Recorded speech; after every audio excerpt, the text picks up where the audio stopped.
Hello everyone, my name is Nadia Lee Owens, and if you're new, welcome to Bi Black and Bookish, a Booktube channel where a bi black girl who reads too much has failed at fulfilling any of her New Year's resolutions for 2022.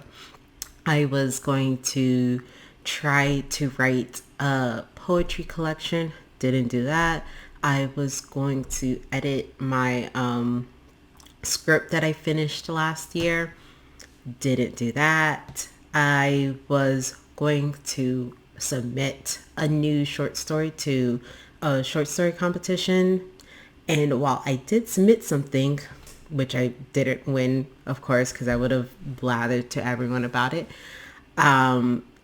it wasn't a new one. It was an old short story I wrote like a few years ago. Mainly because I just didn't finish the short story in time. I only had like a third of it, and I never went back to actually finish it like I promised myself I would. So there's another failure. And what else? I think that's it. Can't think of anything else I failed to do. So yeah, kind of a huge L this year. But for 2023, I'm hoping to actually do my poetry collection and also hopefully get 2 edits of my script done. One where I read it through myself, and the second where I ask a few close friends to read it as well.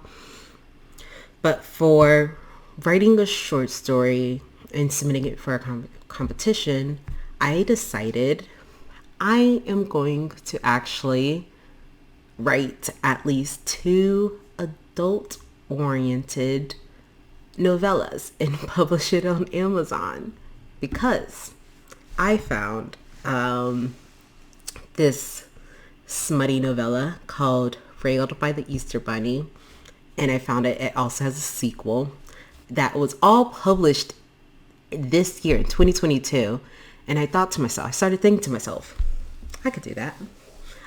My queer audacity is, I think I can do anything I can set my mind to. And I know the beginning of this video kind of directly contradicts that, but this time I'm serious because I want to sell it. I want to make money off of this. So that's my goal for this year, write 2 smutty novellas so I can cash it in. Despite the fact that I do kind of hate writing smut, but I'll get over it. And despite the fact that I hate it, I'm decent at it. I'm pretty good. Yeah, I'm pretty good at it. So that's what my goals are for this year. And reading wise, I'm hoping to read not 30. I'm hoping to read 50 books. It's always 50 books, and I always kind of go over it a little. I usually hit 60, but 50 is kind of like the realistic goal for me. I do not have all the free time in the world, so that's kind of where I cap it at. And then for this channel, I am hoping to a bi-weekly, where it's like a week break for when I upload videos, and I'm hoping for half of the videos to be like book analysis and reviews, and the other half to be kind of like these read-along videos I'm doing, and probably maybe even coupling it with kind of like updates on my writing process, just so I can hold myself accountable.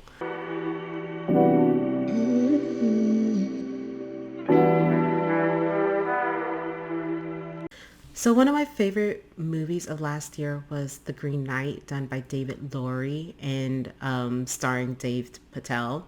And it is inspired by the Arthurian legend of Sir Gawain and the Green Knight. So before watching The Green Knight, really the only exposure I had to Sir Gawain and the Green Knight was through the BBC show Merlin, which is one of my favorite shows of all time. So I do highly recommend it. And also just the little bits I read on Wikipedia.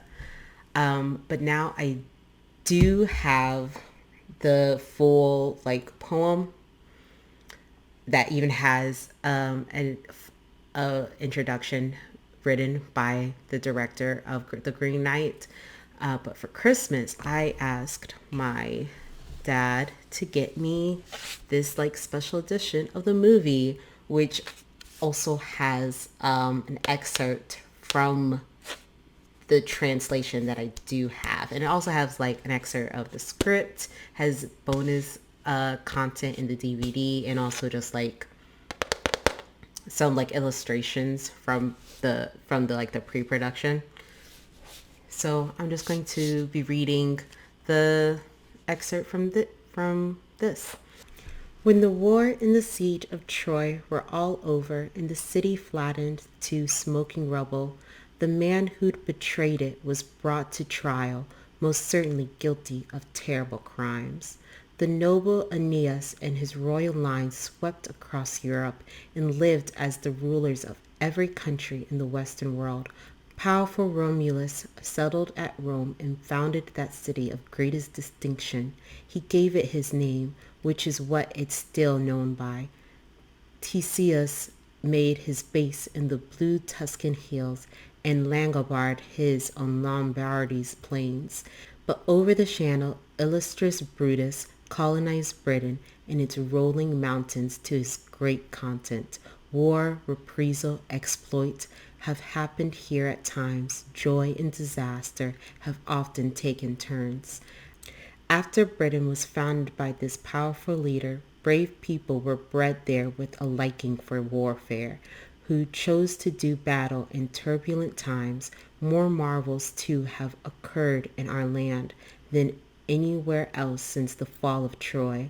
Of all that ruled here as kings of the Britons, the noblest was Arthur by every account. So my purpose is now to describe an adventure which people agree was clearly an event, extraordinary even by the standards of Arthur.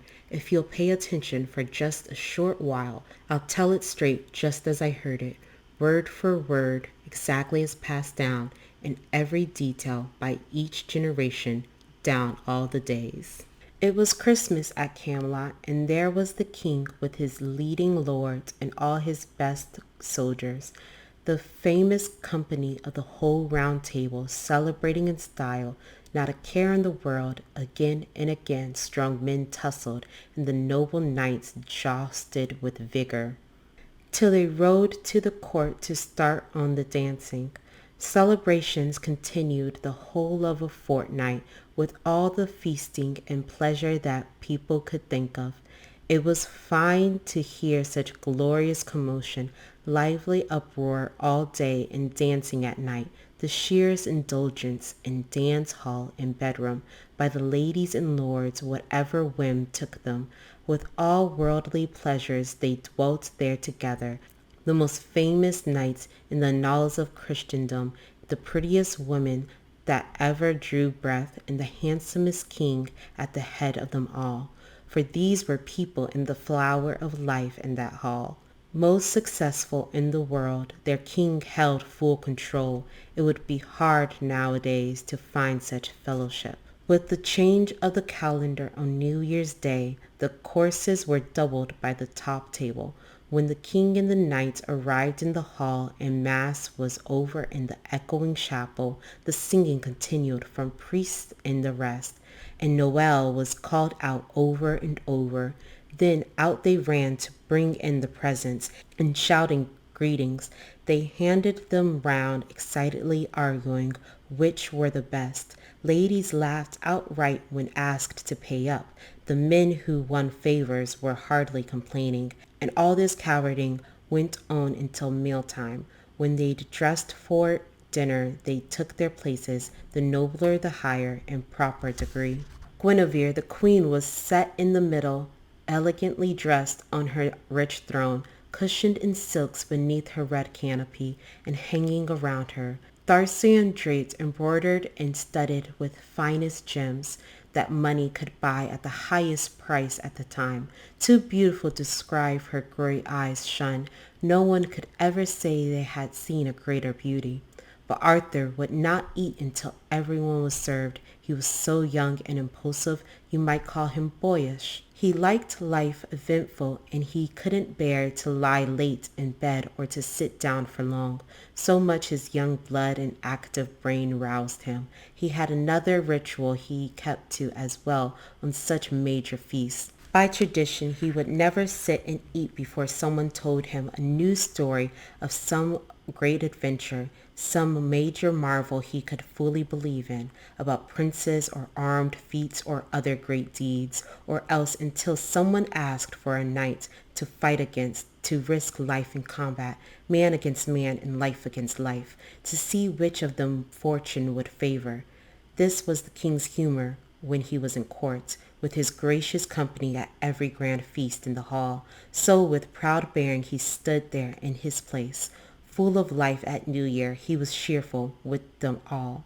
So there he stood, the powerful king, before the high table, making graceful small talk. Noble Sir Gawain sat next to the queen, and Agravain the hard hand was on her other side, both the king's nephews and trustworthy knights.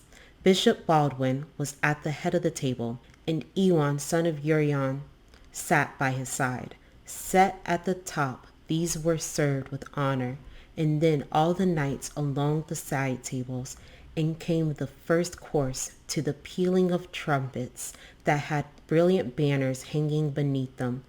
The beating of drums and the noble pipes with their martial music awakened the echoes, so that every heart leapt, aroused by the sound. Delicacies were brought off the rarest foods in endless abundance, on plates of such number it was hard to find room in front of the diners, to set down the silver that held all these dishes there on the cloth. No one stinted them, as they all helped themselves, 12 dishes to each couple, good beer and gleaming wine. I'll give no more details about this rich feast. You'll have got the idea, and there was no shortage. But suddenly a strange noise came to their ears, which might free the king to sit down to the table.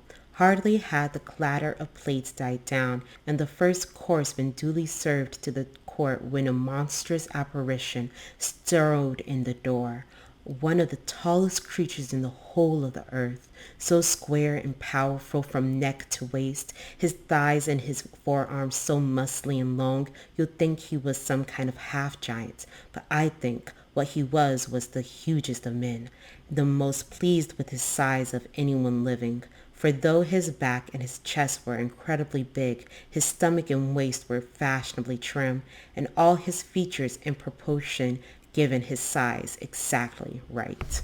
They were shocked by his color, though apparent at first glance. What was most uncanny was he was green from head to toe.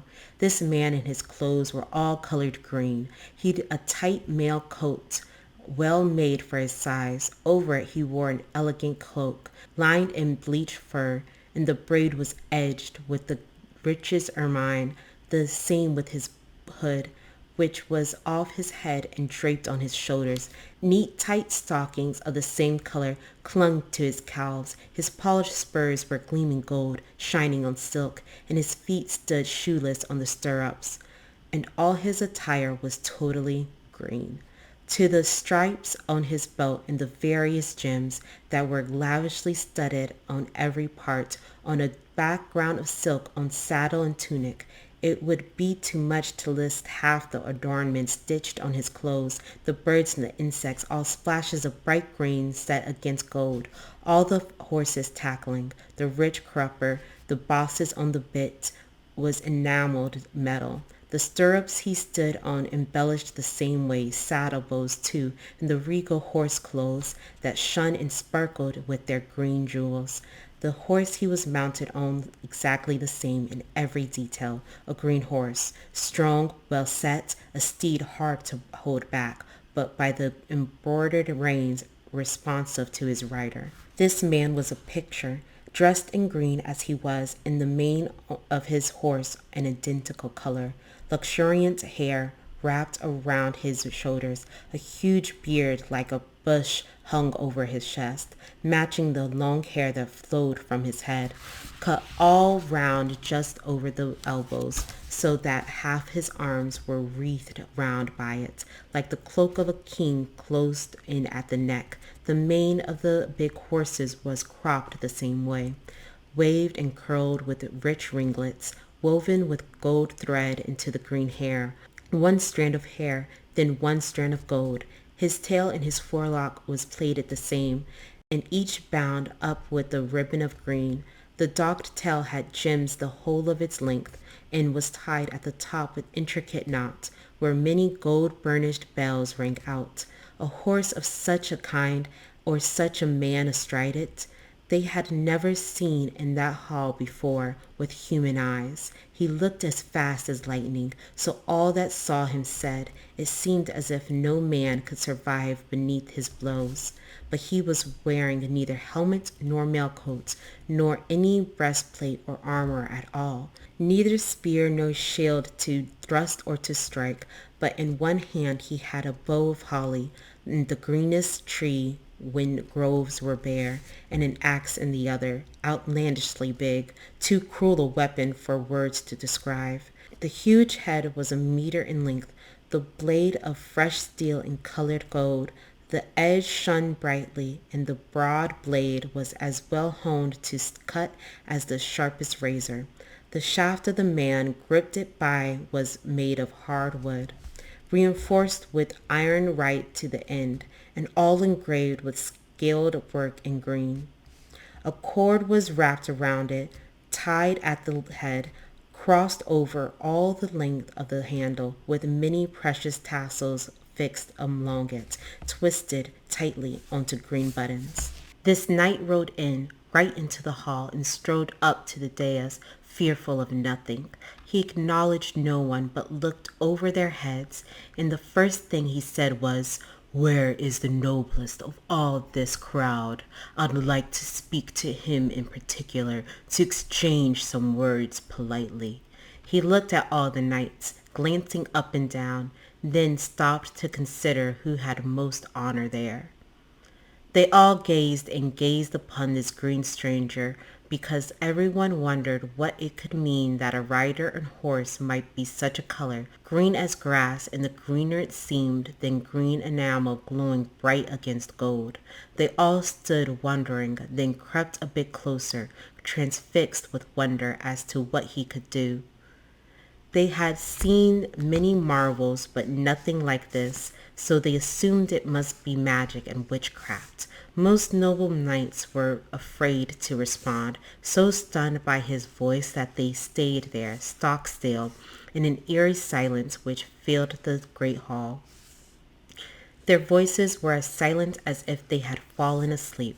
I think not all from fear, but partially through courtesy. They left it to the king to make some response. When Arthur from the dais saw all that was happening, he greeted him at once. He was fearful of nothing. He said, "Sir, you are welcome indeed to this place. I am Arthur, the head of the house. Please dismount and stay, I beg you, and later we will learn what your pleasure might be." "By the high Lord of heaven," he answered, "no thank you. I have not come here to linger here long, but because your praises so highly are sung, sir, and because your knights are reputed the best and the strongest in arms of riders on horseback, most brave and most worthy of all humankind, valiant to engage with in all noble sports. Here is shown chivalry, or so I am told, and it is simply that which brings me here now. And be reassured by this branch that I carry, that I come here in peace, not looking for strife. If I had come in war with violent intentions, I've got armor at home, and a helmet as well, a shield and sharp spear, both shining bright, and other weapons to wield. I assure you of that. But I don't want battle. My dress is for peace. If you are as brave as everyone says, you will generously grant me the exchange I ask for as a right." Arthur answered, saying, "Most gracious sir, if you want single combat, you will not lack it here." No, I don't want to fight. I swear in all honesty. On those benches, they are mere adolescents. If I were fully armed on my powerful horse, there's no one to match me here. So small is their strength. All I ask in this court is one Christmas game. At this New Year holiday with young people all round, if any in this company think himself brave, so hot in his blood and so wild in his head, that he dare give a stroke in exchange for another, I'll make him a present of this handsome weapon, this weighty axe to wield as he wants to, and I'll take the first blow as I stand here defenseless.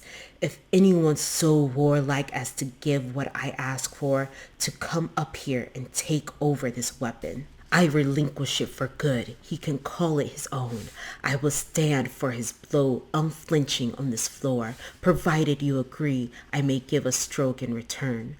I will give him a respite of 1 year and a day. Now come on, let's find out if anyone dares to speak. If they were astonished at first, they grew even more silent.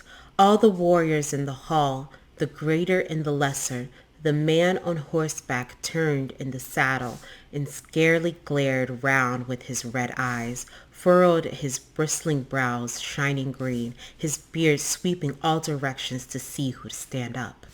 When no one responded, he snorted aloud, drew himself up, and launched into speech. "Well," said the knight, "so this is Arthur's court, whose fame spreads wide through so many kingdoms. Where is your pride now? Where are your conquests, your battles and fierceness and your big words? It seems the Round Table's fame and celebrity are banished with a word from one man's voice, since all of you tremble before a blow has been struck." And he laughed so loud that the king was outraged, for shame and blood rushed up to his cheeks and noble face. He grew as angry as the wind. They all did who were there. The king, so brave by nature, stepped to the huge knight's side and said, "Sir, of God's sake, your request is foolish, but if that's what you want, it's right you should get it. I know of no one who fears your big words. Now, give me your axe, for the love of God, and I will grant you the favor you ask for." He quickly jumped across and reached for his hand, and the other man dismounted aggressively. Arthur held his axe, gripped the handle, and swung it round grimly as if meaning to strike. The powerful man towered above him, taller than anyone there by a head and more. With full self-assurance he stood stroking his beard, till with a calm face he drew down his tunic, no more frightened of Arthur's great threats than if it was someone offering him a glass of wine. Gawain, next to the queen, leaned over toward the king. "I beg you, most fervently, to let me take this on." "If you, noble lord," said Gawain to the king, "let me rise from this bench and stand with you there, to move from this table without giving offense. If there's no objection from my lady the queen, I'll take over from you before all the court, for I think it am fitting, as is surely the case, when this arrogant request is made in your hall, that you should feel moved to meet it yourself, while so many brave knights are sitting all round you, than whom no men on earth are more ready and willing, nor abler in body when battle begins. I'm the weakest, I know, and the feeblest of spirits, so my life would be the least loss. It is simply true. My only worth is that you are my uncle, my body's sole value that your blood runs through it. Since this crazy task is not fitting for you, and since I asked for it first, you should pass it to me. If I speak out of turn, then don't let this court be blamed." The noble knights consulted, and all advised the same, to exempt the royal king and give Gawain the task. Then the king commanded his knight to stand, and he rose up at once, acting most properly. He knelt before the king and took hold of the weapon. Arthur yielded it freely, raised up his hand, and gave Gawain God's blessing, urging him that his heart should be resolute, and his mind should too. "Be sure, cousin," the king said, "to make your cut right. If you do it effectively, I believe for sure that you can wait without worry for the blow he gives you." Gawain went to the knight with the axe in his hand and squarely awaited him, in no way afraid. Then the knight in green addressed Sir Gawain. We must recap our terms before we go further, but first let me ask you to tell me your name. Tell me honestly so I can believe you. Surely, said the good knight, I am called Gawain, I who offer you this blow. Whatever comes after, 12 months from now, I'll take one from you, with what weapon you choose, and from nobody else alive. The other man answered, Sir Gawain, by my life I swear I am entirely happy that you should strike this blow. By God, Sir Gawain, the Green Knight then said, I'm glad it's from your hands that I'm to get what I asked, and you've rightly described in every detail the full exchange that I asked of the king, except to assure me on your word of honor that you will seek me yourself, wherever you think I may be found on the earth, and take repayment of what you give me today before this assembly. But where must I look? Said Gawain.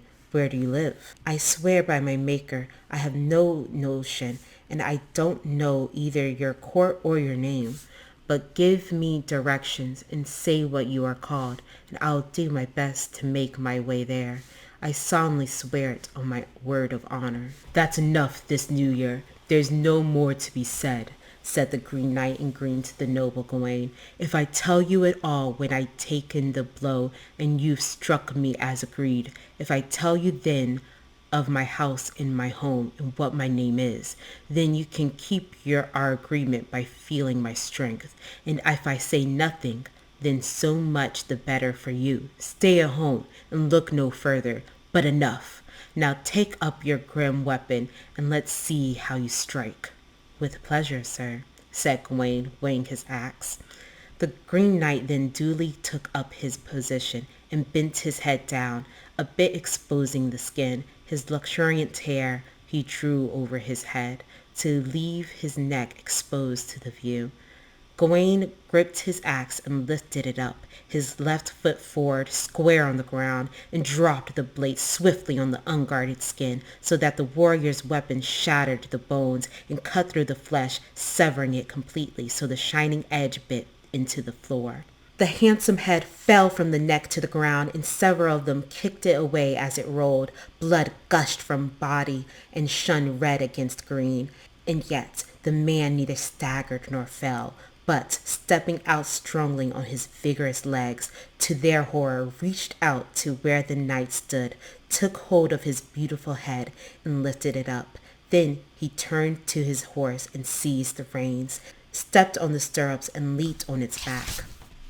Holding his head by the hair with his hand, he sat in the saddle just as securely as if nothing had happened to him. Headless though he was, he swung his body round, a disfigured, bleeding trunk. Many there were shaking by the time he'd finished speaking. He held the head up straight with his hand and turned the face towards the king who sat on the throne. He raised his eyelids and stared at him open-eyed. Then with his mouth said the words you will hear.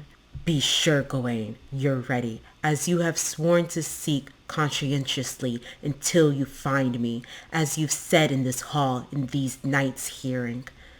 Seek out the Green Chapel. I urge you to get such a blow as you have struck. You've earned the right to be promptly repaid on New Year's morning. Most people call me the Green Chapel Knight, so if you ask, you won't fail to find me. Therefore come or be called a defaulter. With a violent tug, he pulled the reins around and galloped out the hall door, his head in his hand, so that fire from the flint sparked off the hooves. To what country he went, no one there knew, any more than they knew where he'd come from at first. What next? The king and Gawain then laughed at this green man, but they had to face the truth. That was unnatural. If the noble King Arthur was certain at heart, he didn't let it show, but with a brave voice spoke to the queen in delicate words. My dear wife, do not be dismayed. Such activities are fitting at Christmas, playing of games, laughter and singing, with the seasonal dancing of ladies and knights. In any case, I can eat with a good conscience. I can hardly deny that I have seen a marvel. He gazed then at Gawain and addressed him directly. Now, sir, hang up your axe. It has done enough hewing. So it was placed above the throne against the wall hangings, where everyone could view it as a wonder, and tell of those marvels by pointing it out. Then they turned to the table, the two of them together, the king and the great knight, who were rapidly served double measures of everything, as befits the most noble. With all kinds of food to accompany music, they spent the day in enjoyment until it ended all over the world. Now take care, Sir Gawain, not to shrink from danger. This is quite an ordeal that you have taken on. So that's the end of the excerpt from Sir Gawain and the Green Knight. While reading it, I noticed they took a lot of time to really describe just how like a beautiful and mysterious and unnatural the Green Knight is. It reminds me how when I read the portrait of Dorian Gray, I think it was, how they dedicated a lot of time just to talk about how pretty Dorian is, how pretty and handsome he is, and how all the boys want him. That's just kind of what it reminded me of. And coupled with the fact that later on in the Green Knight, I'm pretty sure he kisses the lord of this manor he happens to come across, not once, not twice, but I believe 3 separate times. And in the movie, I guess spoilers for the Green Knight, in the movie, the lord of the manor did turn out to be the Green Knight. It was weird, but they didn't have as much smooches as they did in the original text, so that part is really disappointing. So I hope everyone had a fun holiday season and also a happy new year. Let me know if you've read The Green Knight or watched the movie, and what do you think about both of them? How do they compare? Let me know in the comments below, or message me at Lee Owens on Twitter or Instagram. So until next time, bye.